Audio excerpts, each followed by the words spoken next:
10月份的天空又将迎来一场流星雨，这次是猎户座流星雨。它有一个好消息和坏消息，你想先听哪个？好消息好消息就是这一次咱们的月光不会影响流星雨了。啊，5月是吧？对，那坏消息你还想听吗？不想听。好的，那本期节目到此结束，永远不要停止思考，我们下期再见。好，开个小玩笑。坏消息就是这次流星雨的流量比较一般，理想情况下每时的天顶流量仅为20颗左右，但是也不要放弃，这一好一坏的消息刚好抵消了。要是咱们这儿天气条件允许，也会直播带大家一起看，记得点个关注。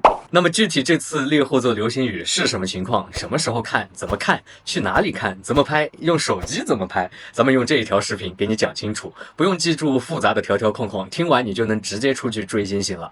记住，21日晚是推荐的时间，前后3天也可以看到，手机、相机都能拍到。天气好、光污染少的地方是最佳的地点。那我听说猎户座流星雨跟之前的哈雷彗星是有关系的，是吗？哎，你还真知道对了。猎户座流星雨的母体就是大名鼎鼎的哈雷彗星，就是那个每76年回来一次的扫把星。扫把星。不光是猎户座流星雨，还有每年5月份左右出现的宝瓶座伊塔流星雨，也是哈雷彗星带来的，相当等于这2场流星雨就是哈雷彗星的孩子。哦，那如果下次哈雷彗星来的这2场流星雨，岂不是会更壮观？那倒可能会，它会越来越壮观。哈雷彗星大概每76年绕太阳一圈，上次我们能看到它的时候是1986年，下一次要看的话就是2061年。那个时候算一下，咱们好像都70多岁了，70岁了。但是也有这个希望，带着下一代去看彗星的本尊。至于流星雨呢，平时哈雷彗星离地球比较远，留下的碎片也会比较分散，所以猎户座流星雨每小时大概20颗，宝瓶座伊塔流星雨平时也是差不多这个量。不过南北半球它的这个量稍微有所差异。哈雷彗星回归之后呢，新鲜的碎片会让这2场流星雨都更加的活跃。比如说猎户座流星雨在2006年就因为遇到了它比较密集的尘埃团，出现过每小时80颗的爆发。2061年回归之后，说不定也有这样的惊喜。我有个问题，为什么到06年它还能遇到它的密集尘埃团呢？那可能之前地球运行的时候，它没有运行到这个位置，所以这个尘埃团一直在那儿。直到地球运行到那儿了，哎，刚好又撞上了。哦，所以它的尘埃团可能是没有在运动的。对，可能是没有在运动，也有可能受到其他的天体运动导致它偏移了，是概率性的问题。对，是个概率性的问题。那如果是这场流星雨的话，咱们什么时候去看最推荐呢？首先，这次的猎户座流星雨，先跟大家说几个时间的关键点。它的极大期呢是在10月的21号到22号，尤其是21号的凌晨到天亮之前是流星最多的时候。同时这些天呢，月亮几乎是跟太阳同时落下的，那就代表着晚上没有了月光的干扰。上一次咱们去看英仙座就受到了月光的干扰，但是也还是看到了一些，所以它在理想状况之下能够看到差不多每小时20颗，专业术语叫做 ZHR 20，大约20。简单来说就是抬头等一等，大概率都能看到。这次刚好趁着月光小，而且不用只盯着这一天，10月的18号到25号之间都会有，极大的时候前后3天都算是黄金期，就算错过了峰值，也能看到不少的流星了。再说说怎么看，其实上用肉眼看是最轻松的，找一块垫子或者是找个躺椅，眼睛先适应一下10到15分钟的黑暗，然后抬头看向东方，等一会儿就能看到流星划过了，那种突然亮一下，这种惊喜感是无与伦比的。那么在什么地方看是最好的呢？首先咱们就抓住2个重点，第一个视野要开阔，第2个光污染要小一点。像郊区的山顶、开阔处，或者是城市里的大型公园，比如说北京的奥森、上海的东滩湿地公园。当然东方没有遮挡是最好的，猎户座升起后会慢慢往西南方移动，所以即便东北方是有遮挡的也不影响，但是头顶的天空肯定是要开阔一些的最好。同时要留意光污染的情况，可以查询光污染地图，选择自己周边1到2级的区域是最好的。3级以上的市区虽然也可以看到，但是暗流星就被光污染给盖过去了，只能看到一小点亮的流星。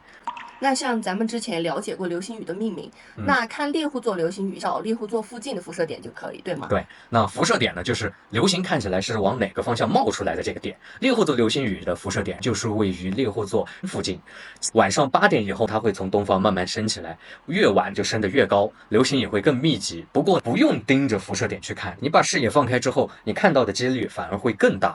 要是想要手机拍下来留念呢，也很简单，你需要用一个迷你的三脚架，防止手机抖动，打开手机的专业模式，对焦拉到无穷远，再往回调一点，保持星点是最小的那个状态，星点清晰就可以了。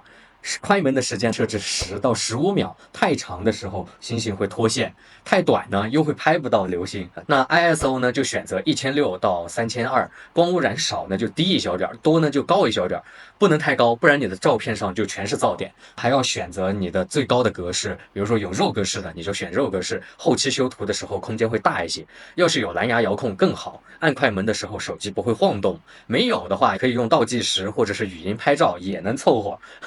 拍的时候呢，连续拍30到50张，后期挑选有流星的照片合成起来，能把好几颗流星拍在一张图里边，就特别的好看。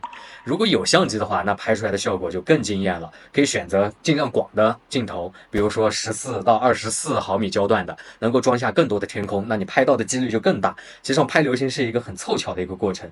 有小伙伴就问，是不是流星来的那一瞬间我去按快门，那已经来不及了。实际上就是让你的相机一直处在曝光的过程当中，然后等流星划过，这个你就把它留下来了。在参数方面，快门能设置15秒， ISO 设置800到1600，光圈呢尽量大一小点，但不要极限光圈。有赤道仪的话，还能抵消地球的自转，你可以拍摄到跟银河系整个一起转动的一个图像。快门设置的更长一些，暗流星也能拍得更清楚。对了，还有几个小的细节得提醒一下，不然容易白跑。首先是看天气，提前1-2天去看，选云量少于30%、大气透明度高的日子，阴天、雾霾天就不要去了。最后呢是保暖，10月份晚上的天气其实很冷的，一定要穿羽绒服，戴好帽子、手套，然后揣几个暖宝宝，咱们也买了很多。同时安全也很重要，夜间观测尽量和朋友一起去，别去太过于偏僻的地方。照明的时候用红光手电筒，没有的话用红色塑料袋套在普通的手电筒或者你的手机上，不然白光会破坏你的夜视能力。最后就是需要你的耐心。流星不是一直都有的，有时候等个10到20分钟才会来一颗。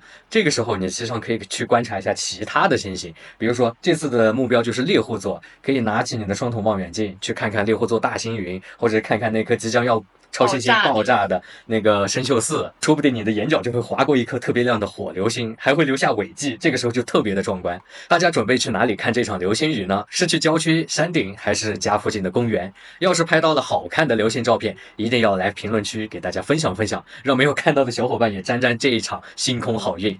另外10月21号的前后，要是我们这天气好，我们也会开直播带大家一起来看这场流星雨，还会教大家认认猎户座的星座啊，记得关注我们，别错过这场星空约会，永远不要停止思考，咱们星空下见，祝大家天晴，拜拜。